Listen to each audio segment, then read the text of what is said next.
know, I struggled to read and write at school. My neurodivergence wasn't picked up, which I still really struggle to understand to this day.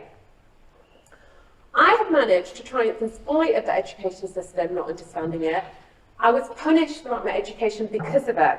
However, I'm here today because I believe if the educators and the business world can recognise and support it, it can be a massive asset.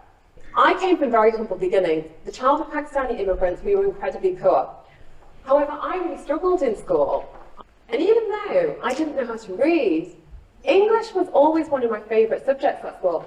Whilst my grammar might have been atrocious, the underlying tone of my stories were one of emotion. My parents, on the other hand, were told, she's not very bright, a daydreamer, a troublemaker, just a barrage of negative messages that really did affect my confidence. It's already hard enough when you know that there's something different about you. Bearing in mind, I was completely undiagnosed through my teens and my 20s, and so I did pass my GCSEs, then my A-levels, then I graduated from the prestigious university, Goldsmiths College, with a degree. I then crawled my way onto the corporate ladder using the main survival skills that school had taught me, which was that I had learned that I needed to be cool, calm, powerful, but most of all, what school had taught me was that I needed to be relentless in order to succeed. I have worked for some of the biggest corporations out there, and I was very fortunate to work in the technology sector, where I experienced firsthand from the game-changing products that people like Steve Jobs made by developing easy to use and intuitive, or what the tech world calls as user-friendly products, that helped me manage my neurodivergence. I finally undertook an assessment 34 years late.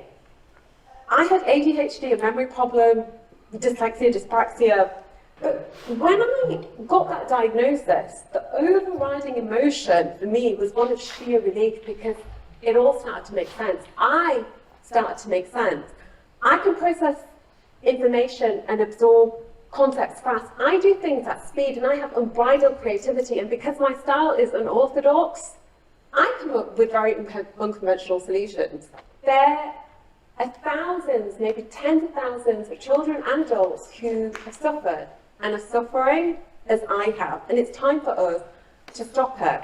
And I also know how expensive that diagnosis is as well, because there's no way that my parents would have had the money to get me diagnosed had they known that I was neurodivergent. So please, let us not forget those children that need that extra financial support to access a privilege that should be a basic right for all children, irrespective of background or class. It is time for us to come together and to create a system where people with neurodivergence can thrive because of it and not in spite of it.